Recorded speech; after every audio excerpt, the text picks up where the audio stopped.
सबसे प्यारी सबसे ऊंची तेरी शान, गणतंत्र दिवस के अवसर पर शीश झुकाकर मैं करती तुझे प्रणाम, मैं करती तुझे प्रणाम। कश्मीर जिसकी सूरत है कन्याकुमारी जिसके सन, कश्मीर जिसकी सूरत है कन्याकुमारी जिसके सन, ऐसे पवित्र भूमि में उपस्थित आप सबको मेरा नमन, आप सबको मेरा नमन। नमस्ते, नमस्कार। मैं साक्षी गुप्ता कक्षा 12वीं की छात्रा आज देश प्रेम और देशभक्ति में अपने विचार प्रस्तुत करना चाहूँगी। आशा है कि आप ध्यानपूर्वक सुनेंगे। हम अपनी जान के दुश्मन को अपनी जान कहते हैं, हम अपनी जान के दुश्मन को अपनी जान कहते हैं, मोहब्बत की इस मिट्टी को हिंदुस्तान कहते हैं, हिंदुस्तान कहते हैं। जो दुनिया को सुनाई दे उसे कहते हैं खामोशी, जो आंखों में दिखाई दे उसे तूफान कहते हैं। ये जो दीवार का सुराख है साहब, जो ये दीवार का सुराख है कई साजिशों का हिस्सा है, मगर हम इसे अपने घर का रोशनदान कहते हैं, अपने घर का रोशनदान कहते हैं। आज़ादी, आज़ादी का असली मतलब वही समझ सकता है जिसने कभी गुलामी की हो। हम तो बहुत सौभाग्यशाली हैं कि हमने स्वतंत्र भारत में जन्म लिया। यूँ तो आज़ादी की लौ 1857 में ही चल चुकी थी, जो विशाल बनकर 1927 में हमारे देश को आज़ाद कर लाई। प्राचीन, मध्यकालीन और वर्तमान भारत के उदाहरणों से ये स्पष्ट करना चाहूँगी कि जब हम फिरंगियों के फेरों में फंसे हुए थे तो रंग ने बसंती चोला की एक आवाज़ में टोलों के टोले उमड़ आते थे और उनके वंदे मातरम के नारों से खून में आने वाला 5-5 डिग्री का तूफान अंग्रेजी शासकों के दिलों में तूफान ला देता था। लोग मर जाते थे, लोग बिक जाते थे, लोग फांसी चढ़ जाते थे, तो वो भी अपनी देशभक्ति साबित कर रहे होते थे।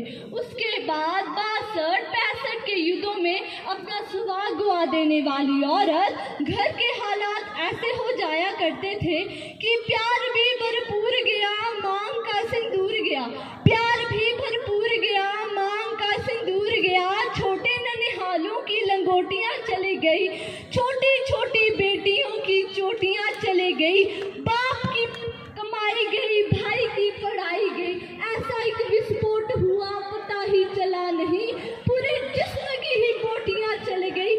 आपके लिए तो एक आदमी मरा है साहब, आपके लिए तो एक आदमी मरा है, लेकिन मेरे घर की तो रोटियां चले गई, मेरे घर की तो रोटियां चले गई वाले हालात पैदा होने के बावजूद एक माँ अपने बेटे को सरहद पर दुश्मनों की धज्जियां उड़ाने के लिए भेज दिया करती थी और उसे पत्र लिखा करती थी कि अम्मा ने खत लिखा है बड़े ही चाव से, कि अम्मा ने खत लिखा है बड़े ही चाव से, पुत्र मेरे घबरा ना जाना, 1 इंच भी पीछे ना हट जाना, चाहे इंच कट जाना, चाहे इंच कट जाना।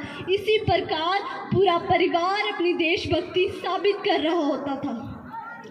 तब देश मर जाने को कहता था, तब देश मिट जाने को कहता था, तब देश मर जाने को, मिट जाने को, फांसी चढ़ जाने को कहता था। लेकिन आज देश मर जाने को नहीं कहता, आज देश मिट जाने को, फांसी चढ़ जाने को नहीं कहता। मेरे ख्याल से अगर कोई व्यक्ति अपना काम पूरे लगन, पूरी मेहनत और पूरी ईमानदारी से करे तो वही सच्ची देशभक्ति होगी। मैं नहीं मानती कि फेसबुक और व्हाट्सएप की डीपी को 3 रंग में रंगना ही सच्ची देशभक्ति है। अगर आप कहेंगे कि साल में 2 बार हाथ में तिरंगा लेना ही सच्ची देशभक्ति है, तो मैं आपसे पूछना चाहूँगी, फुटपाथ में वो बच्चा ट्रैफिक की छांव में नंगे पाँव में जो तिरंगा बेचता है, तो क्या वो उसकी देशभक्ति है? क्या आप उसे उसकी देशभक्ति कहेंगे? नहीं, वो उसकी देशभक्ति नहीं, भूख की शक्ति है जो उसे ऐसा करने में मजबूर करती है। क्योंकि न मस्जिद को जानते हैं, न शिवालों को जानते हैं, न मस्जिद को जानते हैं, न शिवालों को जानते हैं, जो पेट के भूखे होते हैं ना साहब, वो भोजन के निवालों को जानते हैं, वो भोजन के निवालों को जानते हैं। अपने परिवार, अपने समाज, अपने देश के प्रति बलिदान का भाव है सच्ची देशभक्ति। और हर देशद्रोही के दिल में आने वाला तूफान है देशभक्ति। और उसे ये समझाना कि अगर तू परिंदा है तो ये आसमान तेरा है, अगर तू दरिंदा है तो ये शमशान तेरा है। भाईचारे से रहना है तो रह, वरना ये कब्र भी तेरी है और कब्रिस्तान भी तेरा है, कब्रिस्तान भी तेरा है। देशद्रोहियों से ज़्यादा देशभक्ति तब आहत होती है जब एक बेटा अपने बूढ़े माँ बाप को वृद्धाश्रम के चौखट में छोड़ दिया करता है। देशभक्ति तब आहत होती है जब मददगार को मदद करने से ज़्यादा सेल्फी लेकर अपनी लाइक्स बढ़ाना ज़्यादा ज़रूरी हो जाता है।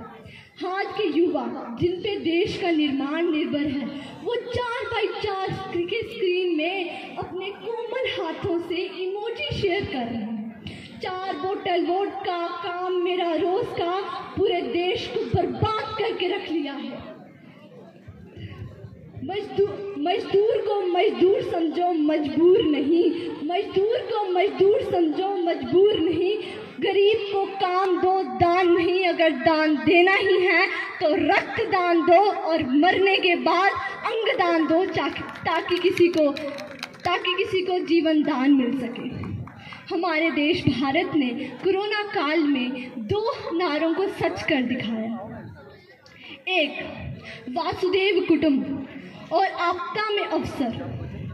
हमारे देश भारत ने अमेरिका जैसे देश को क्लोरोक्विन जैसे मेडिसिन को प्रोवाइड किया। हमारे देश भारत ने एक साथ 2 वैक्सीन का निर्माण किया। हमारे देश भारत ने भूटान, बांग्लादेश को फ्री में वैक्सीन दी। हमारे देश भारत ने कोरोना काल के अंधकार में दिया बनकर देश को रोशनी दी है। जय हिंद, जय भारत।